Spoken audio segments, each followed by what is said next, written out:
SanteScape Sécurité Numérique est le premier escape game de sensibilisation à la sécurité numérique contextualisé à la santé, réalisé par et pour les structures et professionnels de santé. Les participants à l'escape doivent se mettre dans la peau de personnages imaginaires, 5 journalistes peu scrupuleux du magazine West People qui doivent décrocher un scoop sur l'état de santé d'une célébrité appelée Johnny Jackson pour sauver leur journal de la faillite.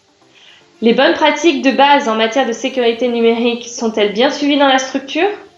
Ou seront-elles la clé d'accès aux informations de santé pour les journalistes? Défi à relever en 45 minutes? Pas une de plus!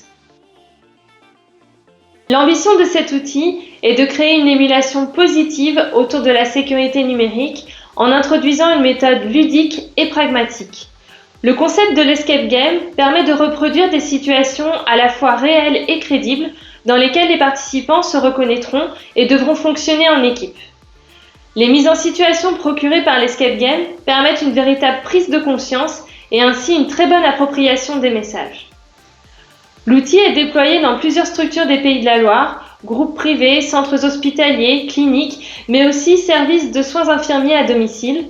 Au total, ce sont plus de 460 participants qui ont pu bénéficier d'une session de SanteScape Sécurité Numérique.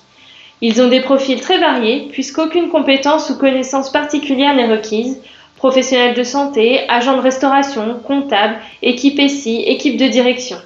D'autres régions, telles que l'Île-de-France et La Réunion, vont également déployer des escape games basés sur SanteScape Sécurité Numérique avec l'aide d'Orange Cyberdéfense. Le premier facteur clé de succès d'un projet de e-santé est la confiance.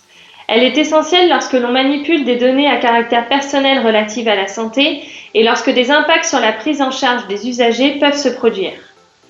Le deuxième facteur clé de succès est l'accompagnement au changement via la formation des utilisateurs aux nouveaux usages.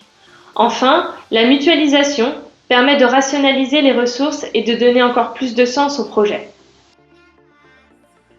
La e-santé, ce seront des éditeurs et des constructeurs qui incluront la notion de risque et la protection des données à caractère personnel dans leurs outils dès la phase de conception. Dans l'idéal, ce seront également des professionnels tous cybervigilants qui auront acquis certaines postures de vigilance associées au numérique, qui seront toujours accompagnés de mesures de sécurité et de sensibilisation, mais plus en adéquation avec les menaces du moment.